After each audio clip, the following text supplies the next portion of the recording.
वो कहते हैं ना, अगर कुछ सच्चे दिल से मांगो तो पूरी कायनात उसे आपसे मिलाने में लग जाती है। लेकिन अगर वो कायनात खुद एक पेड़ के अंदर छुपी हो तो वो आप क्या करेंगे? उत्तराखंड के जोशीमठ में एक ऐसा पेड़ है जो सदियों से खड़ा है। कहते हैं ये पेड़ विशेष पूरी करता है, कल्प वृक्ष। लेकिन जो लोग यहाँ मुराद मांगने आते हैं, विशेष मांगने आते हैं, कभी कभी वो ये नहीं जानते कि हर एक विश की एक कीमत होती है। जोशीमठ की पहाड़ियों में 1200 साल पुराना एक पेड़ खड़ा है। लोग इसे कहते हैं कल्प वृक्ष, विशेष पूरी करने वाला पेड़। कोई नौकरी मांगता है, कोई संतान मांगता है, कोई खोया हुआ प्रेम मांगता है, और कई लोग कहते हैं कि मेरी विश पूरी हुई, इस पेड़ ने दिया मुझे।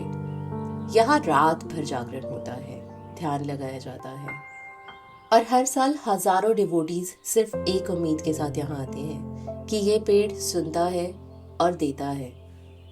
कल्प वृक्ष का नाम आता है वेदों और पुराणों में। ये वही पेड़ है जो समुद्र मंथन से निकला था, देवताओं और असुरों की लड़ाई में एक रत्न के रूप में। कहा जाता है कि ये पेड़ इतना शक्तिशाली था कि देवता इसे स्वर्ग के बाग में ले गए ताकि कोई इसे छू भी ना सके। कुछ लोग मानते हैं कि भगवान विष्णु ने इसे धरती पर उतारा, मानव जाति की परीक्षा लेने के लिए। और आज जोशीमठ में जो कल्प वृक्ष है, क्या वो इसी दिव्य वृक्ष का अवतार है? सदियों पहले एक सन्यासी आया था जोशीमठ। नाम था ऋषि वत्सराज।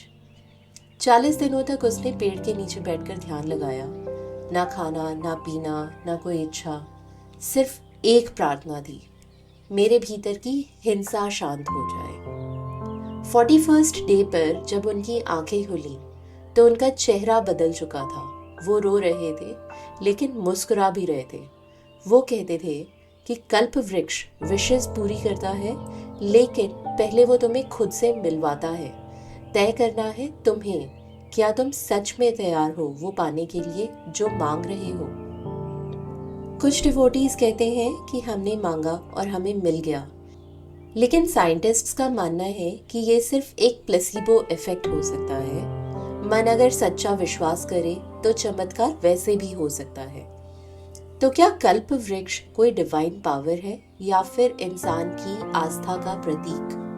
अब जैसे हर सिक्के के दो पहलू होते हैं, वैसे ही हर कहानी में रोशनी होती है, लेकिन कुछ परछाइयां भी। कुछ लोग कहते हैं कि जिसने झूठे मन से विश मांगी उसे उसका उल्टा मिला, जिसने मजाक में प्रार्थना की उसका नुकसान हो गया। तो क्या कल्प वृक्ष सिर्फ देता है, या पहले वो तुमसे पूछता है कि क्या तुम सच में तैयार हो उस चीज के लिए जो तुम मांग रहे हो?